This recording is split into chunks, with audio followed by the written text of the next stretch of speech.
Now, back to T3 dito sa TV5.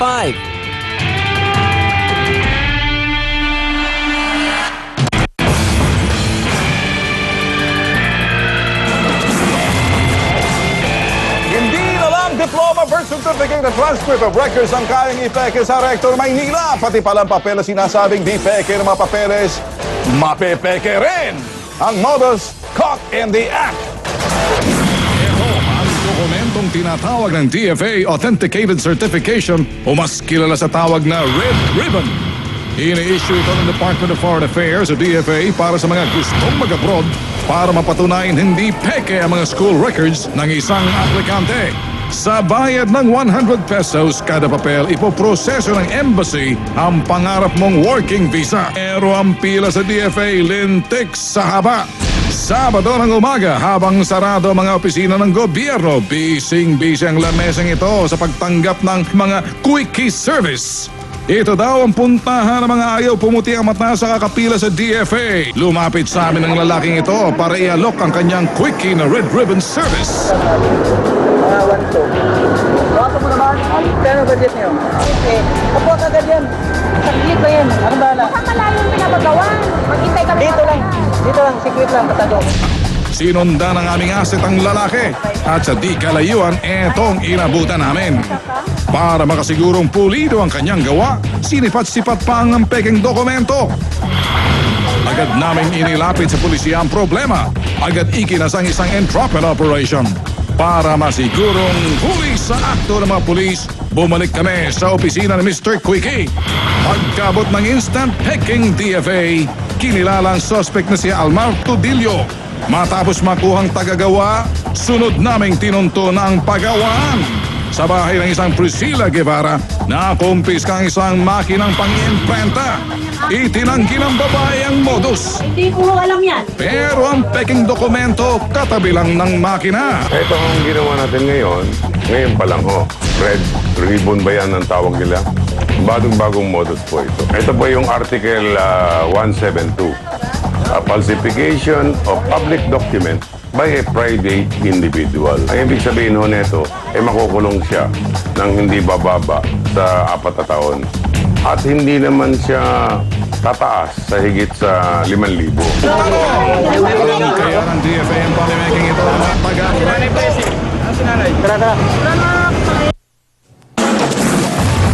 Para aksyonan ang ating caught in the act na modus, nasa linya ng telepono si Undersecretary Raul Hernandez, tagapagsalita ng Department of Foreign Affairs. Sir, good afternoon.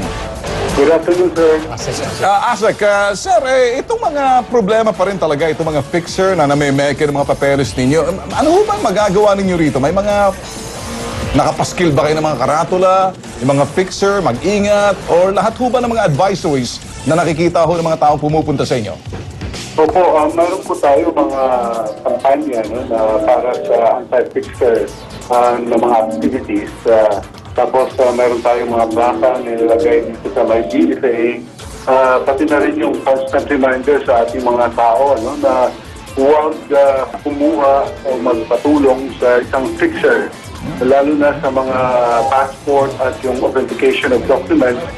Kasi hindi ito dapat punin doon sa recto o sa iba pang lugar. Pero dapat sa DFA lang. Kasi yung DFA lang ang mayroong kapangyarihan at otoridad na mag-authenticate ng mga documents na gagamitin sa labas ng ating bansa. Sir, so far po, ASEC, meron na po ba kayo mga nahuli na mga fixer o ito mga namimeke at nakasuhan na po? Well, in the past, mayroon po, mayroon na po mga inilapit natin sa mga otoridad ng mga fixer. Opo. At hopefully, mayroon tayong mga nangyaring mga prosecutions. Okay. Alam mo tol, Asek, pag meron ho talagang tumatangkilik ho sa serbisyo nito mga bogus na to, talagang mamamayagpag ho itong mga taong ito. Kasi siguro ho talaga, nasa mamamayan na. Wala hong iba, kahit na anong advisor ginagawa sa media, talagang ginagamit pa rin mga fixer. Tama. Kaya siguro ito'y babala na rin. Baka magbigay na ho kayo ng babala ulit para doon sa mga nakikinig ho sa atin. Sabihin nyo na kung anong mga dapat na gawin ho nila pagdating sa mga fixer. Opo, dapat ng ating mga kababayan ay gumamit sa mga fixer, ano? At pumunta sa DFA para sa kanilang authentication ng kanilang document. Overnight lang po ang pag-authenticate ng mga documents sa DFA. So kung halimbawa magbigay kayo ngayon ng document, bukas po makukuha na ninyo yung mga authentication document. Alright, maraming salamat. Asek, ano? Okay, maraming salamat ho, ano? At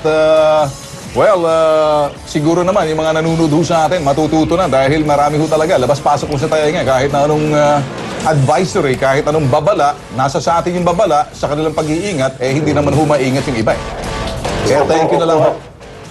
Opo. At yung mga kababayan po natin baka magka-problema sa kanilang mga dokumento at sa ibang bansa maaari din po silang makulong kung halimbawa taking yung kanilang mga dokumento. Ayun, okay.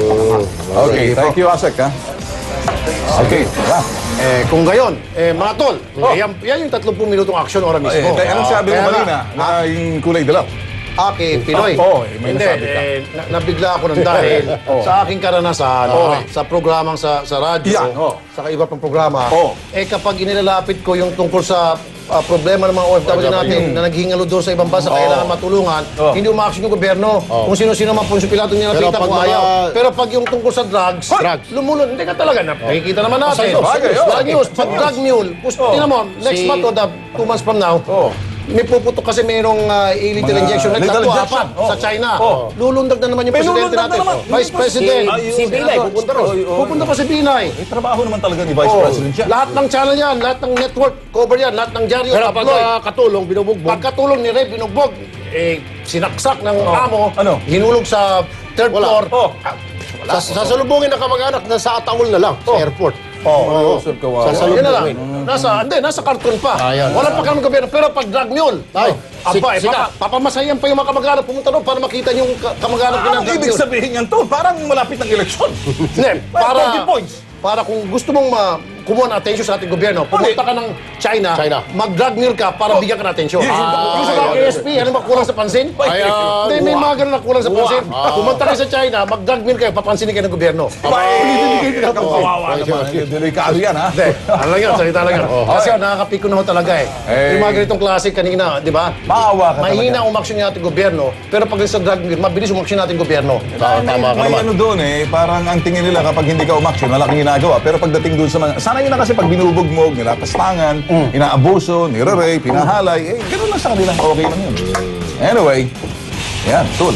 Sige, katulad kanina sa, yung drug mule na nahuli sa ng mga NBI. May tinakpan pa yung mukha, ginahin T3. Yung pinisita sa media, pinayagan. yung Malaysian, nakatakap yung mukha niya. Sabi ko, parang witness yung T3 Ala, Ang tatlong mismo, ang minutong action oras mismo, magandang hapon ako po sa Rafi Tulfo. ako naman si Ben Tulfo.